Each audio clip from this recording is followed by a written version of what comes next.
नमस्कार, स्वागत है आपका मेरे चैनल फैक्ट एंड फिक्शन में। और हम आपके साथ हाजिर हैं एक बार फिर से सनातन धर्म से जुड़े हुए एक और इंटरेस्टिंग फैक्ट के साथ।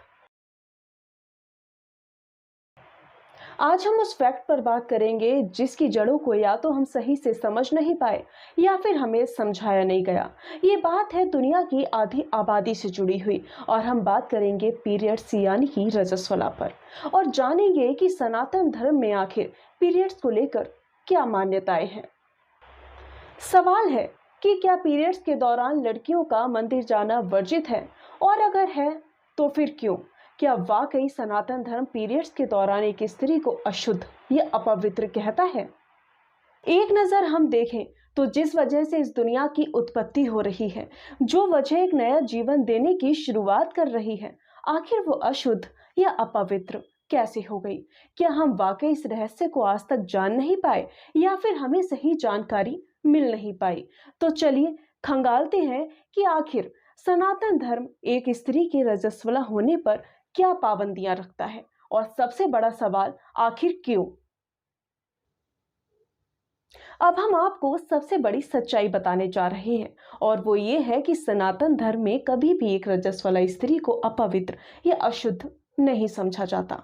इस बात के साक्ष्य आपको आज भी देखने को मिल जाएंगे, क्योंकि इंडिया के साउदर्न पार्ट में आज भी जब किसी लड़की को पहला पीरियड आता है तो उसे बड़े ही अच्छे ढंग से सेलिब्रेट किया जाता है। और ये सेलिब्रेशन कोई छोटा मोटा नहीं होता, कई बार तो पूरे गांव के लोग इस सेलिब्रेशन का हिस्सा बनते हैं और इस घटना को बहुत ही सम्मान और वरदान के रूप में देखा जाता है।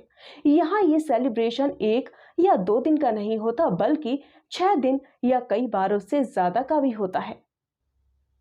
तो अभी आप खुद सोच सकते हैं कि सनातन धर्म में जब किसी लड़की को पहला पीरियड आता है तो इतने अच्छे से उसे सेलिब्रेट किया जाता है, तो फिर आखिर ये अपवित्र, अशुद्ध या नीच प्रकृति का कैसे हो सकता है? अब सवाल ये है कि जब पहले पीरियड को इतने अच्छे से सेलिब्रेट किया जाता था, तो अब ये प्रथा खत्म होने की ओर क्यों है? तो चलिए इस बात से भी पर्दा उठाते हैं। दरअसल ऐसा बदलाव तब होने लगा जब भारत में बाहर के लोगों का आक्रमण बढ़ा। अंग्रेज और मुगलों का आतंक जब भारत में बढ़ने लगा तो लोग गुलामों की जंजीरों में जकड़ने लगे और लड़कियों के पहली बार रजस्वला होने के सेलिब्रेशन को रोकना पड़ा। ऐसा इसलिए करना पड़ा क्योंकि कोई ये नहीं चाहता था कि गोरे या मुगलों को ये बात पता लग जाए कि उनकी बेटियां वंश बढ़ाने के लिए पहली सीढ़ी पर पांव रख चुकी हैं। यही वजह है कि बेटियों के इस पवित्र समय के सेलिब्रेशन को रोकना पड़ गया। अब सनातन धर्म ने एक रजस्वला स्त्री को कभी भी अपवित्र नहीं समझा। इस बात का एक और उदाहरण हम आपको देते हैं। 52 शक्ति पीठों में से एक कामाख्या देवी मंदिर के बारे में तो आपने कई बार सुना होगा, और अगर आपको इस मंदिर के रहस्य के बारे में नहीं पता तो हम आपको ये भी बताएंगे, जो इस बात का पुख्ता सबूत होगा कि रजस्वला स्त्री को सनातन धर्म में कभी भी नीच दृष्टि से नहीं देखा गया। ये वो मंदिर है जहां देवी मां खुद रजस्वला हो जाती हैं। कहते हैं कि इस स्थान पर देवी सती का योनि भाग गिरा था, जहां आज भी हर साल मां रजस्वला हो जाती हैं। इस बारे में और भी कई रहस्य आपको सुनने और देखने को मिल जाएंगे। आप गूगल पर देख सकते हैं, यूट्यूब पर देख सकते हैं, और फिर भी आपको यकीन ना हो तो सीधे गुवाहाटी जाकर कामाख्या देवी मंदिर में देख सकते हैं।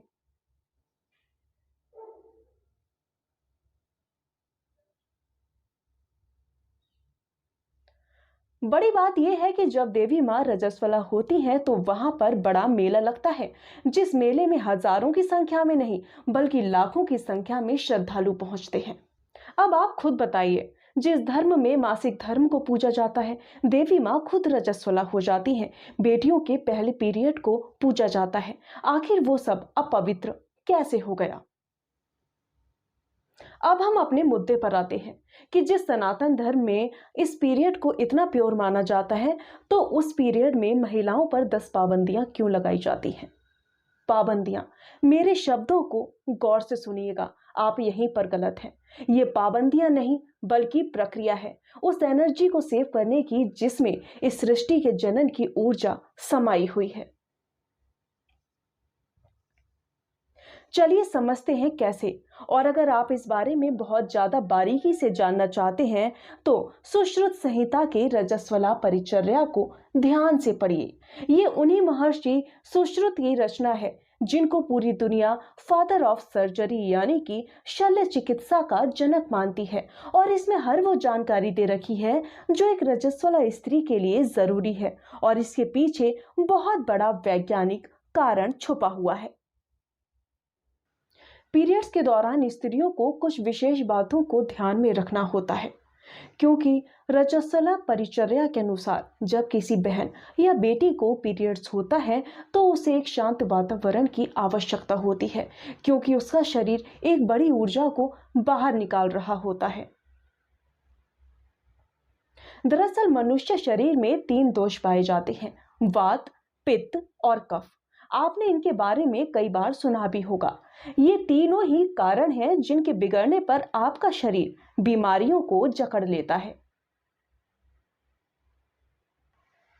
ये क्या है आइए जानते हैं। दरअसल शरीर के अंदर जितनी गति हो रही है जैसे कि रक्त का संचार, मल मूत्र की गति को वात ही कंट्रोल करता है। सीधी सी बात है कि वात आपके शरीर में एयर फ्लो को कंट्रोल में रखता है और जो पित्त होता है वो आपके अंदरूनी शरीर के तापमान को कंट्रोल में रखता है। मान लीजिए आपने खाना खाया, अब उस खाने को पचाने के लिए आपके शरीर को तापमान की जरूरत है जो पित्त कंट्रोल करता है। आपने बड़े बुजुर्गों से सुना होगा ना कि खाना खाने के बाद सीधे नहाओ मत, गर्मी से आने के बाद पानी मत पियो। उसका कारण यही है। अब बात करते हैं कफ की। ये दोष आपकी स्थिरता और पोषण के लिए जरूरी है। ये तीनों ही दोष अगर गड़बड़ाए तो आपके शरीर में बहुत कुछ घट बढ़ सकता है जिसके कारण आप कई बीमारियों की चपेट में आ सकते हैं। तो अब आपको कुछ हद तक ये समझ में आया होगा कि पीरियड्स के दौरान इन तीनों दोषों को बैलेंस में रखना कितना जरूरी है। और जब एक स्त्री रजस्वला के दौर में होती है तो उसके शरीर में वात और पित्त बढ़ जाते हैं। ऐसा इसलिए कि शरीर मेंस्ट्रुअल ब्लड फ्लो के लिए वात को बढ़ाना ही पड़ता है और इन सब के लिए आपके शरीर से एनर्जी का लॉस्ट होना स्वाभाविक बात है। यही कारण है कि पित्त दोष को भी तापमान बनाए रखने के लिए बढ़ना पड़ता है और इसीलिए आयुर्वेद पद्धति में पीरियड्स के दौरान महिलाओं के लिए एक लिमिट तय की है। इस लिमिट में क्या आता है? ऐसे में महिलाओं को शोर शराबे के वातावरण से दूर रहना चाहिए क्योंकि उसे जरूरत है एक शांत वातावरण की। इसके साथ ही एक रजस्वला महिला को अपने बाल नहीं धोने चाहिए, नहाना नहीं चाहिए, उसे ज्यादा काम नहीं करना चाहिए और दिन में सोना भी नहीं चाहिए। अब फैक्ट को समझिए। एक रजस्वला स्त्री को नहाना नहीं चाहिए क्योंकि इस वक्त उसके शरीर में वात और पित्त दोष बढ़े हुए हैं। मतलब कि ब्लड फ्लो के लिए वात दोष बढ़ा हुआ है और इसे कंट्रोल करने के लिए तापमान भी बढ़ा हुआ है जो पित्त दोष कंट्रोल कर रहा है। अब ऐसे में जब वो लेडी नहाएगी तो ऑब्वियस सी बात है कि शरीर का तापमान बिगड़ेगा, ब्लड सर्कुलेशन भी बिगड़ेगा। इसी आयुर्वेद पद्धति के अनुसार एक रजस्वला स्त्री को सर धोने के लिए मनाही होती है क्योंकि सिर धोने पर ये दोष बिगड़ेंगे और आपका पीरियड बहुत तेजी से फ्लक्चुएट होगा। आज के समय में आपने महिलाओं में एक बीमारी सुनी होगी जिसका नाम है पीसीओडी या फिर पीसीओएस। इस बीमारी में महिला का गर्भाशय ठीक से काम करना बंद कर देता है, अंडे बन नहीं पाते, बहुत खराब क्वालिटी के होते हैं या फिर ओव्यूलेशन नहीं हो पाता और इसी वजह से एक स्त्री बांझपन यानी कि इनफर्टिलिटी के जाल में फंस जाती है। यही वजह है कि एक रजस्वला स्त्री को आराम की सख्त जरूरत होती है। उसे ना नहाने की सलाह दी जाती है, सात्विक खाने की तरफ अग्रसर किया जाता है। लेकिन आज के समय में कोई ऐसा नहीं मानता। यही वजह है कि आज 10 में से हर 2 औरत पीसीओडी या पीसीओएस जैसी बीमारी के जाल में फंस रही है। हालांकि मेडिकल साइंस ने इस तरफ बहुत अच्छा काम किया है। उन्हीं के काम का नतीजा है कि आज आईवीएफ सेंटर पर दुनिया भर की भीड़ जमा हो रही है। लेकिन अगर आपने आयुर्वेद की बातों पर यकीन किया होता तो शायद आप उस भीड़ में शामिल ना हो पाते। अब वजह जानते हैं कि एक रजस्वला स्त्री को मंदिर में जाने, पूजा पाठ करने या फिर किचन में जाने की परमिशन क्यों नहीं होती। तो वजह है स्त्री का संयम से रहना, कम काम करना, शांत वातावरण में रहना और सबसे जरूरी बात, स्नान ना करना। अब जब रजस्वला स्त्री को नहाने की परमिशन ही नहीं है तो वो भला मंदिर कैसे जा सकती है या फिर पूजा पाठ कैसे कर सकती है। रही किचन में जाने की बात, तो इस वक्त एक स्त्री को आराम करने की सबसे ज्यादा जरूरत होती है।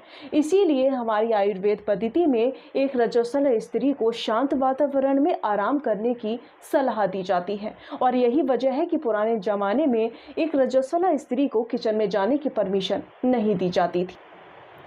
तो यही कारण है कि एक रजस्वला स्त्री पीरियड के कारण अशुद्ध कभी नहीं होती, बल्कि ना नहाने के कारण और एकांत वातावरण में रहने के कारण कुछ दिन के लिए उसका डेली रूटीन अशुद्ध रहता है।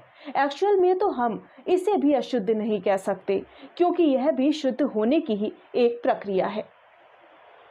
तो मेरी नज़र में तो पीरियड कभी भी शर्म और अशुद्धता की बात नहीं हो सकती, क्योंकि ये तो गर्व और सम्मान की बात है कि हम स्त्रियां इस सृष्टि के जनन के लिए अपने शरीर को फिर से एक नए सिरे से तैयार कर रहे हैं। आपकी क्या राय है? फिर मिलते हैं ऐसे ही इंटरेस्टिंग फैक्ट के साथ। और हाँ, चैनल को सब्सक्राइब करना ना भूलें।